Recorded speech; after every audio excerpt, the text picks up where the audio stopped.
Muy buenos días. Voy a entonces explicar lo que es el bloque 2. En este bloque vamos a ver el proceso de construcción de las ciencias sociales.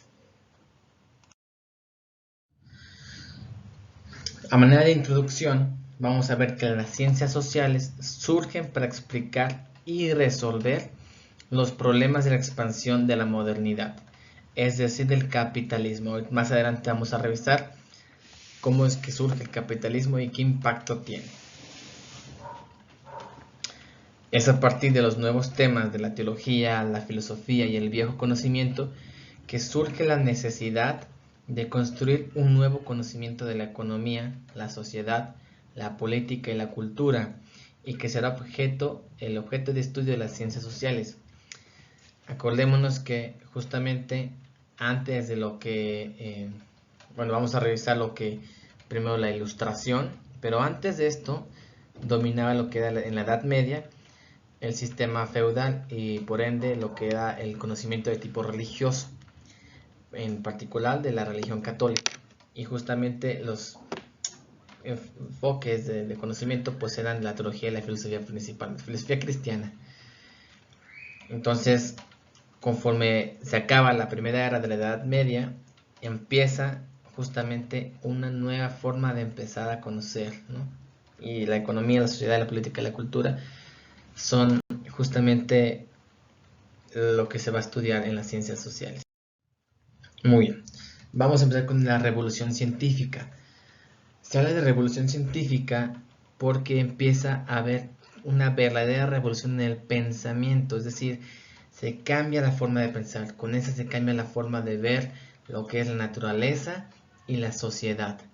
Entonces, la revolución científica que si bien en un principio no promueve o no sé, apenas son los pininos de la ciencia, por eso se le dice que es científica, pero en realidad primero inicia como una revolución de pensamiento. Y hay dos grandes corrientes que vamos a ver que es el racionalismo y el empirismo, que se dan justamente en esta etapa. El racionalismo empieza a dudar sobre todo el conocimiento establecido. ¿Cuál era ese conocimiento? El conocimiento de tipo religioso, aquel que proporcionaba la iglesia. Entonces exige que el conocimiento sea riguroso y que se desarrolle sobre un cuidadoso y ordenado procedimiento lógico. Ya revisábamos en el bloque 1 lo que es el conocimiento científico y aquí podemos ver ya algunas características de ese conocimiento científico. Primero, que sea un conocimiento riguroso, que tenga un procedimiento cuidadoso y ordenado y sobre todo que haya reglas lógicas en lo que se está aportando. La otra corriente es el empirismo. Este reclama que las ideas tuvieran un sustento adicional en evidencias o hechos que pudieran ser vistos y verificados por otros. Aquí, si bien recordamos, el empirismo de que nos habla del conocimiento empírico. El conocimiento empírico, como revisamos en el bloque anterior, refiere a esa experiencia sensible que podemos observar a través de nuestros sentidos y es justamente en donde aquí habla de que puede ser verificado, puede ser visto y verificado por otros, como a partir de los sentidos. Tanto el racionalismo como el empirismo cuestionaban el conocimiento establecido sobre la naturaleza y la sociedad difundido por la religión católica. En el racionalismo vamos a encontrar autores, o bueno, filósofos más bien, como lo que es René Descartes, que es el pionero del racionalismo. Él es el que dice la máxima pienso luego existo. También está Spinoza y Leibniz. El racionalismo se caracteriza por dudar de todo lo que se sabía. Dudar todo lo que se sabía en dónde de la religión católica. Y sigue un método riguroso que hoy conocemos como lógica deductiva. La lógica deductiva es un método del razonamiento que siempre y en todo momento utilizamos en varios momentos de la vida, pero que no siempre, o sea, a lo mejor no seamos conscientes por completo de que estamos usando la lógica deductiva.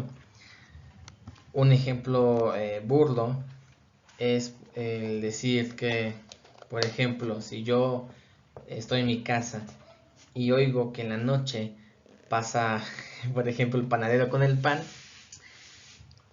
y luego el día siguiente también en la noche, entonces llevan 2 días seguidos que lo escucho, puedo deducir a partir de esta observación que probablemente el siguiente día también pase el panadero con el pan a la misma hora.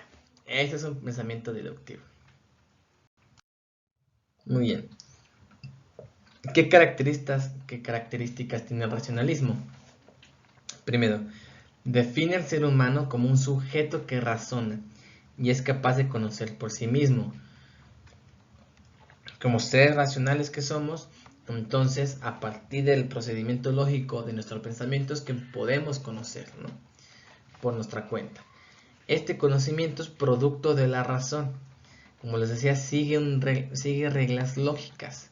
No es únicamente estar pensando y divagando sin hilar las ideas que surgen.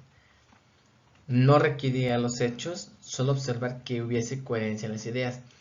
Es decir, el racionalismo no le importa tanto verificar por los sentidos lo que se está conociendo, sino únicamente que las ideas que surgen a partir de la razón sean coherentes. En la búsqueda de este conocimiento verdadero es necesario evitar a creer a ciegas, sea en lo que se ve, en lo que se siente o en lo que nos dice una gran autoridad. Como les decía hace un momento, no se fía de la percepción de los sentidos, y aquí hay una gran parte también importante que empieza a cuestionar lo que dice la autoridad. ¿Por qué surge esto? Porque anteriormente, cuando había bueno, vamos a verlo como conservadurismo, pero en la Edad Media, que predominaba la religión católica, parte del conocimiento religioso es justamente creer en estas afirmaciones religiosas por un argumento de autoridad. ¿Argumento de autoridad de quién? Pues de Dios, porque según este tipo de conocimiento religioso se establece que Dios, los saberes divinos que proceden de Dios a los humanos son incuestionables. Entonces el racionalismo da un gran paso en ese sentido, porque entonces dice no hay que creer a ciegas. También podemos cuestionar lo que nos dice la autoridad. ¿Cuál es el procedimiento para razonar según Descartes? Él establece 4 pasos sencillos para poder llevar a cabo el procedimiento de razonamiento. Primero, comienza a decir, voy a dudar y someter a examen las ideas. Aquí es importantísimo evitar opiniones rápidas y prejuicios. Analiza de lo complejo a lo simple. El segundo paso, cuando empezamos a razonar alguna creencia o alguna situación, hay que empezar a analizar, quiere decir hacer pedacitos, desmenuzar, y empieza a arrojar diferentes elementos pequeños que entonces vuelve más simple. Entre más simple podamos hacer una situación, mejor analizado puede ser. Una vez que está analizado, el tercer paso es sintetizar. Esto consiste en reconstruir mentalmente el tema, uniendo las partes o elementos que habíamos obtenido. Y por último se enumera cada una de estas partes y se revisa que hemos incluido todas. Un ejemplo es que yo cuestiono, por ejemplo, la creencia social de que la mujer está hecha para ser ama de casa, tiene que dedicarse a ser ama de casa. Esa es una creencia social. ¿Cómo aplico bajo esta creencia social este procedimiento? Primero, empiezo a dudar y someter a examen las ideas. Empiezo entonces a cuestionarme. Digo, ok, ¿quién dijo esto, no? O ¿por qué tiene que ser así? ¿Desde cuándo empieza a decirse que las mujeres solamente son amas de casa? Te empiezo a cuestionarme, ¿esto realmente ayuda a que la mujer pueda ejercer su óptimo desarrollo? O también puedo cuestionar, pues cuánta, si realmente es la única posibilidad para la mujer. Entonces, ¿qué sería una opinión aquí o un prejuicio? Pues decir que ahí es donde pertenecen. Esa es una opinión rápida y un prejuicio.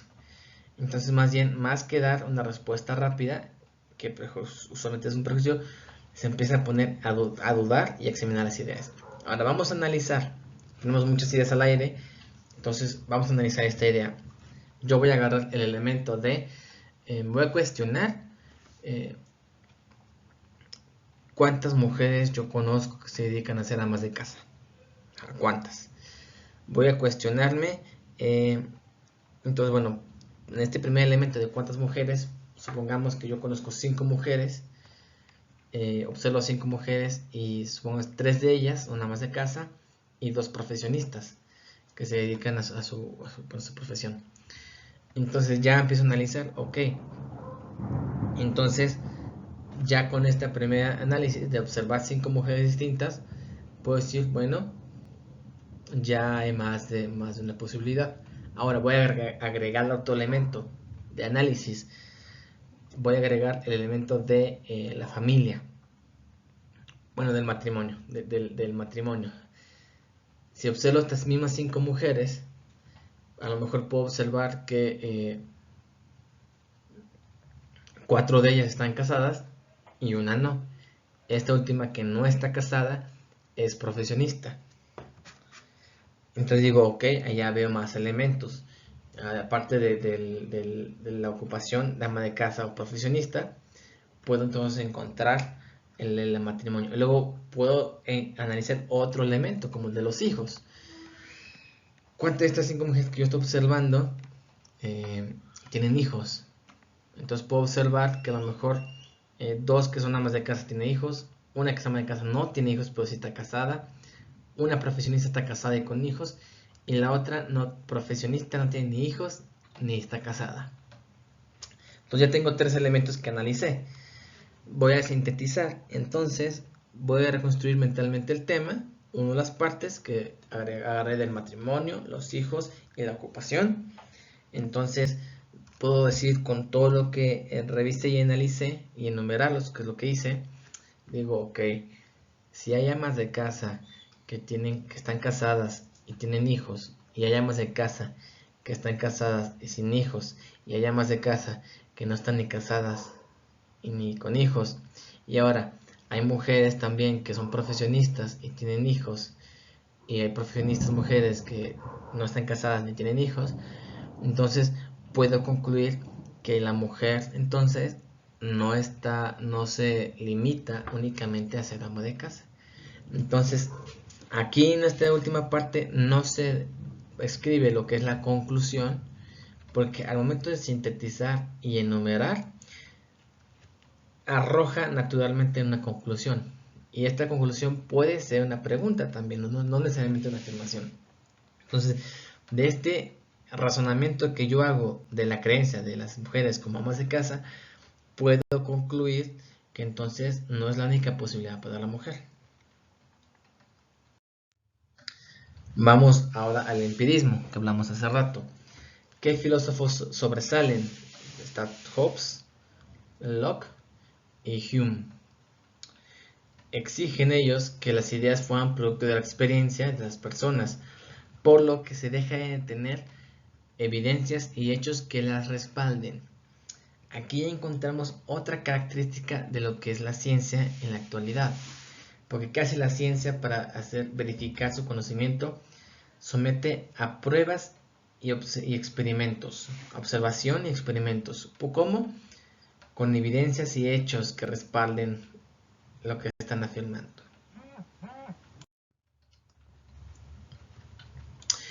El empirismo establece que el ser humano tiene la facultad de conocer y crear ideas. Define al ser humano como un sujeto que conoce como base en la experiencia. Entonces, si yo, por ejemplo, el caminar, ¿cómo aprendemos a caminar? Pues por experiencia, no hay de otra. Y cuando empiezo a caminar, yo puedo tener la experiencia de que puedo crear la idea más bien de que entonces puedo caminar de muchas maneras. Puedo caminar hacia adelante, puedo caminar hacia atrás, puedo caminar de lado, puedo caminar corriendo, bueno, más rápido que si ir a correr. Entonces empiezo a crear ideas a partir de mi experiencia. También establece que el ser humano conoce más conforme más experiencias tiene. La acumulación de experiencias permite que haya aprendizaje. Esto ya lo revisábamos en el conocimiento empírico, en el bloque 1, y es que refería que entre más experiencias tengamos, más claras pueden ser nuestras conclusiones. Y por último, establece que el conocimiento es verdadero o falso por su grado de correspondencia con los hechos y las evidencias que están en la realidad. Vamos ahora a esta etapa de la ilustración que les mencionaba al principio. Entonces, ¿qué es la ilustración? Pues es la corriente que surge en el siglo XVIII en Francia, principalmente en un ambiente cultural e ideológico dominado por las ideas del conservadurismo. El conservadurismo surge precisamente de las aportaciones de la religión católica. Hoy estamos en la comparación. La importancia del conservadurismo es que el individuo se adapte y cumpla con las reglas y exigencias sociales. Esto es, que la sociedad sea más importante que el individuo. Entonces, según los conservadores, es más importante que el individuo obedezca y sin cuestionar al sistema social que el individuo satisfaga sus propias necesidades personales. Los pensadores de la Ilustración analizaban con criterios racionales qué tan buenas eran las instituciones mencionadas y qué efectos positivos o negativos tenían en los seres humanos. Dado que había una rigidez muy fuerte en el pensamiento conservador, los ilustradores empiezan a cuestionarse qué tan positivo es esto. Entonces, la Ilustración justamente criticaba la forma de gobierno de la monarquía.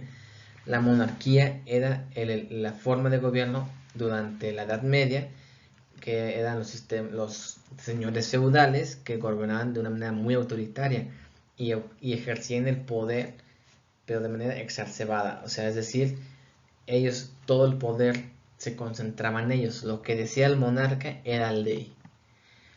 ¿Y qué propone la Ilustración? Que hay un determinado orden político vía Estado, que es lo que conocemos hoy en día, con una organización democrática.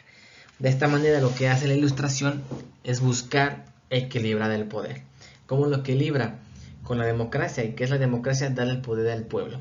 Entonces, de esta manera se distribuye el poder entre diferentes elementos de tal manera que no exista un solo representante en donde se acumule todo el poder y por lo tanto pueda llevar a cabo actos de abuso de poder. De la misma manera, empieza a criticar o ampliar lo que es la familia.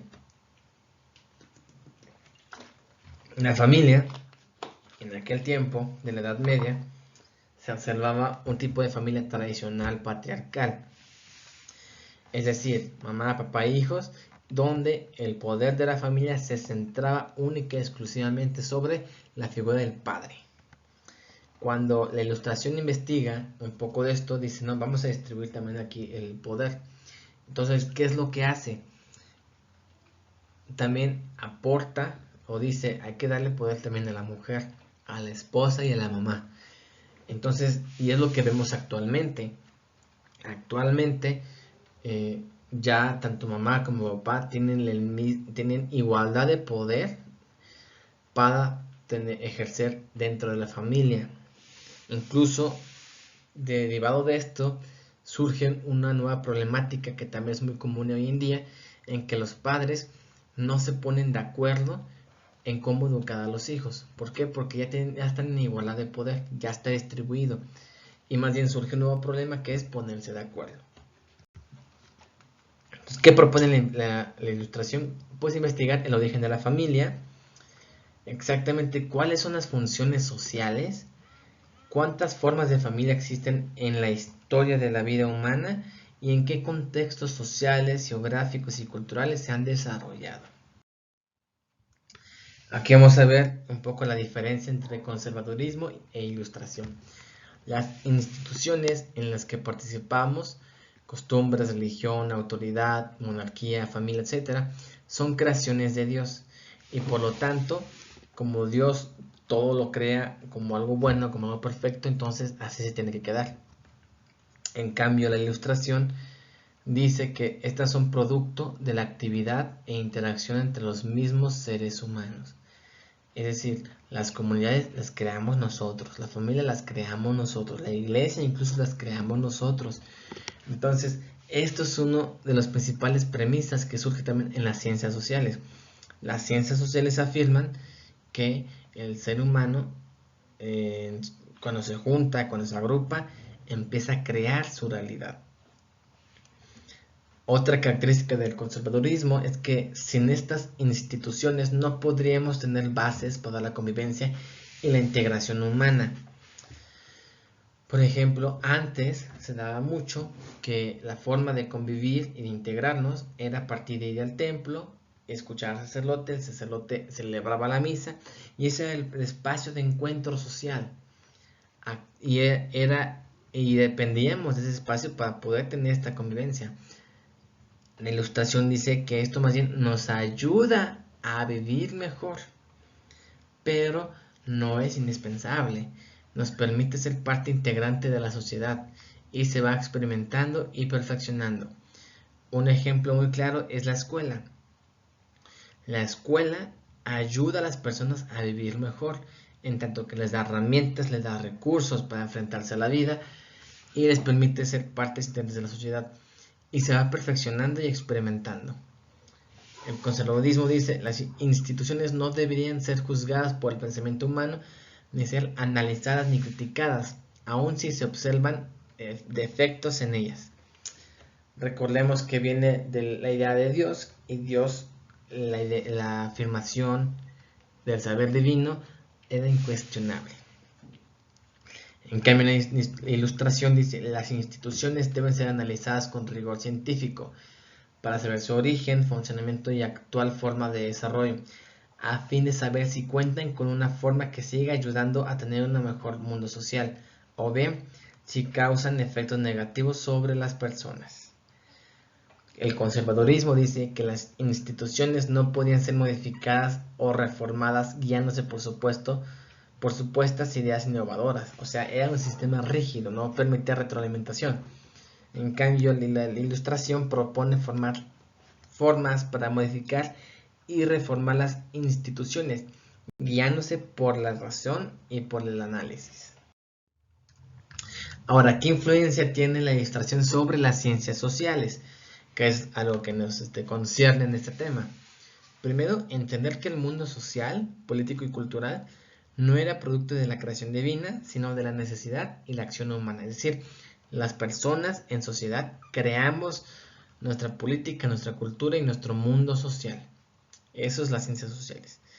Establecer que las cosas del mundo social, como las instituciones, la familia, el Estado, la comunidad, etc., pueden ser analizadas recurriendo a la razón, al modo como lo hacía la ciencia en los siglos XVI y mediados del siglo XIX con las cosas del mundo de la física. Tercero, postular que en la sociedad no solo las instituciones sociales deben integrar al individuo, inculcándose reglas, sino que a la vez estas instituciones deben respetar a la persona, dejar un espacio propio, ya que tan importante es la sociedad en cuanto a conjunto, como lo son los grupos sociales y los individuos que lo componen. Aquí surge una premisa fundamental que la retoman las ciencias sociales, que es justamente la igualdad de poder. ¿Qué igualdad de poder? Entre el individuo y la sociedad. Ya no es más grande la sociedad al grado que el individuo tiene que someterse a ella, sino más bien entran en una relación de reciprocidad. Tanto individuo como sociedad pueden retroalimentarse mutuamente y por ende en una relación de recíproca y de respeto. Y tanto el individuo contribuye e influye en la sociedad como la sociedad influye en el individuo. 4. Postula que estas instituciones sociales no han tenido la misma forma de siempre, sino que pueden asumir distintas y seguir cumpliendo su función social de integración de las personas de la sociedad, pero con vías diferentes que puede descubrir la razón humana. Vuelvo al ejemplo de la escuela. La escuela es una institución social y no ha tenido la misma forma de siempre. Hace unos 50 años incluso se puede observar que había maestros, por ejemplo, que era muy común que le aventaran el borrador a los alumnos cuando se equivocaban o cuando no respondían. Este acto se ha cambiado por completo, pero no se elimina la institución que es la escuela. Sigue cumpliendo su función de favorecer el aprendizaje, pero ya tiene otros métodos para hacerlo. Quinto, establecer que la institución social en las que diariamente convivimos en cada sociedad pueden tener efectos negativos sobre las personas, por lo que es necesario analizar su funcionamiento y en dado caso mejorarlas. Es decir, que las instituciones sociales son susceptibles de ser cambiadas si éstas no están cumpliendo su función para ayudarlas a vivir mejor y racionalmente. Aquí ya, entonces, analizar el funcionamiento de las instituciones es objeto de estudio de las ciencias sociales. Ahora vamos a observar otras corrientes de pensamiento que aportan mucho a las ciencias sociales. Vamos aquí a revisar lo que es la teoría de Darwin, de Charles Darwin, y en su principal obra, que es El origen de las especies. Esta obra plantea siguientes ideas en oposición a la teología. ¿Cuáles? La primera, las especies son producto de la casualidad, es decir, se da de manera azarosa, no de manera deliberada, sino se da por casualidad. Por ejemplo, según Darwin, venimos de una ascendencia de, no de los changos, pero más bien de una cadena hereditaria similar. Bueno, no vamos a decir changos, de manera burla, aunque no sean como tal ellos. Entonces dice que en algún momento, en aquel tiempo, los changos pues caminaban en 4 patas. En algún momento algún grupo de changos, por alguna cuestión, no sé, de clima, o de que querían ver más alto, o querían alcanzar alguna fruta, se pusieron en 2 patas y descubrieron que era más cómodo o más efectivo, y decidieron empezar a caminar en 2 patas, y fue evolucionando tanto ese evento accidental hasta el grado de que en la actualidad nosotros caminamos en 2 piernas y no en 4 patas como lo hicieron nuestros ancestros. Otra idea es que introduce el cambio de las especies, es decir, evolucionamos. Entonces, si según la teología que decía que fuimos creados a imagen y semejanza de Dios y era una idea inamovible, la teoría de la evolución viene a decir que no, que seguimos cambiando constantemente. Claro que es un cambio a largo plazo, entonces empieza a existir modificaciones humanas importantes y de las especies en general, no solamente la humana. Dice que este cambio es evolutivo, que se produce por acumulación de uso y funciones. Por ejemplo, hace millones de años, los primeros organismos unicelulares, que era la bacteria, tuvo que desarrollar un órgano para incorporar nutrientes a su cuerpo. Este órgano, cuando lo desarrolló para poder sobrevivir, empieza a ingerir nutrientes y por lo tanto empieza a desarrollarse. Millones de años más tarde, en la actualidad, este órgano lo conocemos como la boca. Ahora, actualmente la boca ya no la usamos únicamente para comer. Sí la seguimos usando para nutrirnos, pero también la llegamos a usar para comunicarnos, para hablar, por ejemplo, para besar, para silbar y para otras muchas cuestiones diferentes a la original, digamos. Después eso dice que se produce por acumulación de uso y funciones. Si la boca tenía la función únicamente de nutrirnos, pues ahora ya se le puede dar otros usos distintos a la función principal por la cual surgió. También dice que evoluciona y mejora lo que se adapta al medio ambiente. el medio influye en los seres vivos. Esta premisa es crucial en las ciencias sociales, porque justamente, ¿qué es lo que se encargan de estudiar? Pues la manera en que impacta el medio en las sociedades. Otra premisa del evolucionismo es que evoluciona quien sobrevive y se adapta. Y al adaptarse tiene que competir ante otros que buscan lo mismo. Aquí no hay que entenderlo de manera individualista, de que yo compito con fulano, con perengano y con fulana. No, porque ¿quiénes son los que se adaptan y sobreviven? Los grupos sociales que colaboran. Entonces, hay mayor adaptación a mayor colaboración. Entonces, no es una cuestión únicamente individual, que se podría entender así, pero no lo es. Incluso, ¿por qué? Porque somos seres sociales, los humanos somos seres sociales. Si no vivimos en sociedad, no podemos sobrevivir. Entonces, la mejor manera de sobrevivir y adaptarnos es por medio de la colaboración social. Y justamente veamos un poco la teoría de la evolución social. Esta supone que la humanidad a lo largo de su historia también venía evolucionando. Pasaba de forma de organización simple a otras más complejas, que es la colaboración justamente. Y que lograban superarse a solo las sociedades que mejor se adaptaban al medio ambiente, desarrollando medios tecnológicos que les permitan ampliar su supervivencia.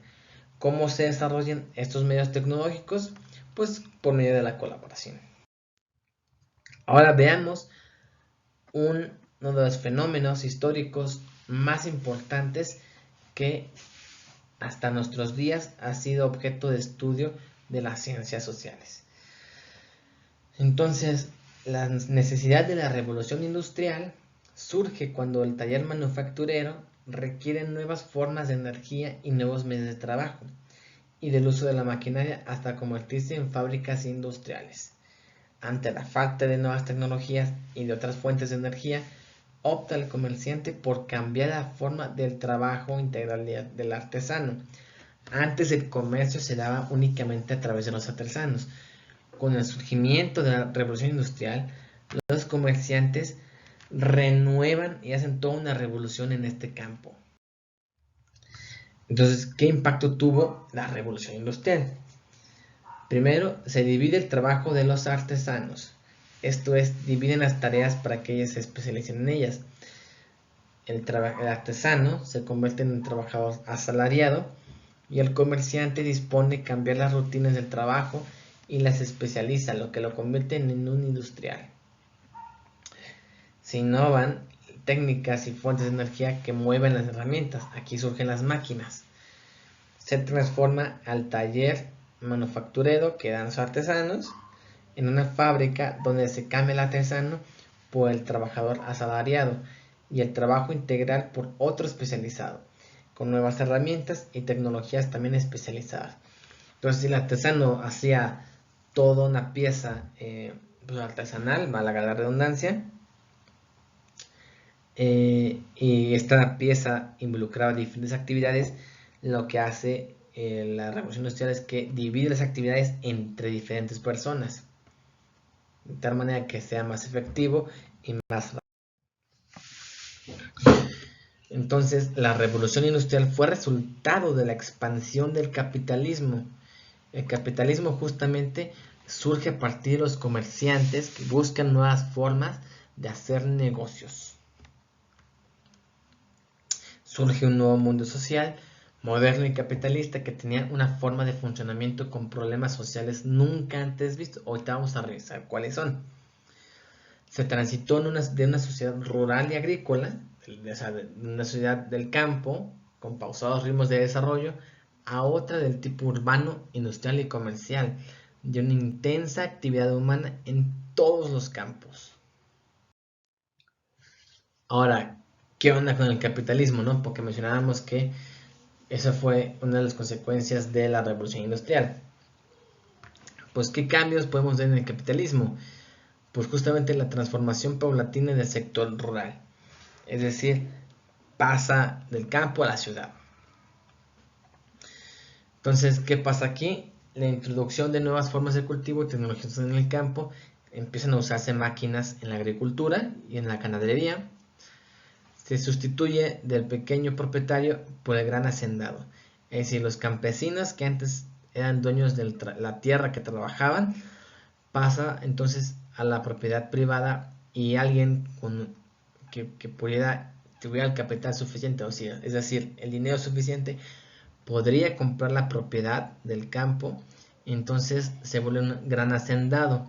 El gran hacendado entonces pues destituye al campesino de esa propiedad y se sustituye al campesino por el trabajador asalariado. Entonces el campesino pasa a ser un trabajador del gran hacendado, que fue el que compró las hectáreas o la propiedad privada, ¿no? Se convierte en propiedad privada. Entonces el desarrollo acelerado de las ciudades y la inmigración del campo a la ciudad.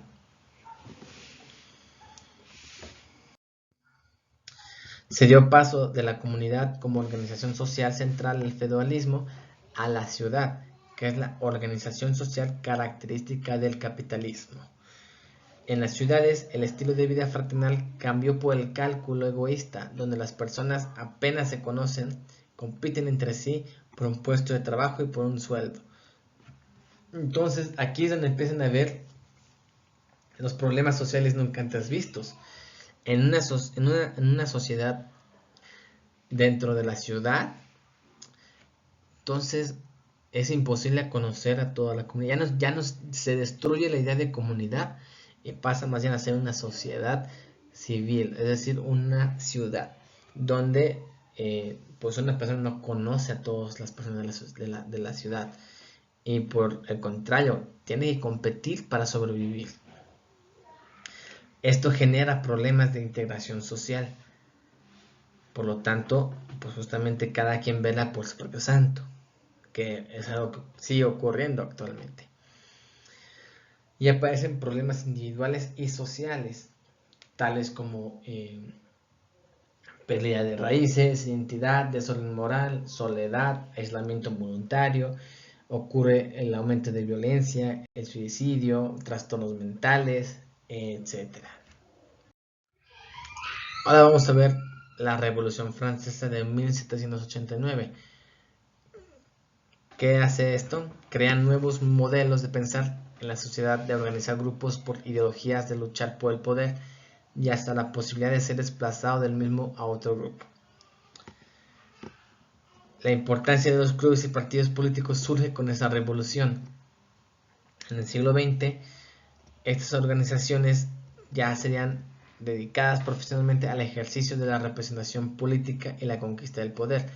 Esto es los partidos políticos, justamente. Entonces, se empiezan a decir organizar por grupos, o sea, partidos políticos, y hay posibilidad de desplazarse del mismo grupo a otro. Por eso puede una persona dedicarse a la política, carrera política, e ir cambiando de partidos políticos. La Revolución Francesa emite la Declaración de los Derechos del Hombre y del Ciudadano, lo que hoy conocemos como los derechos humanos.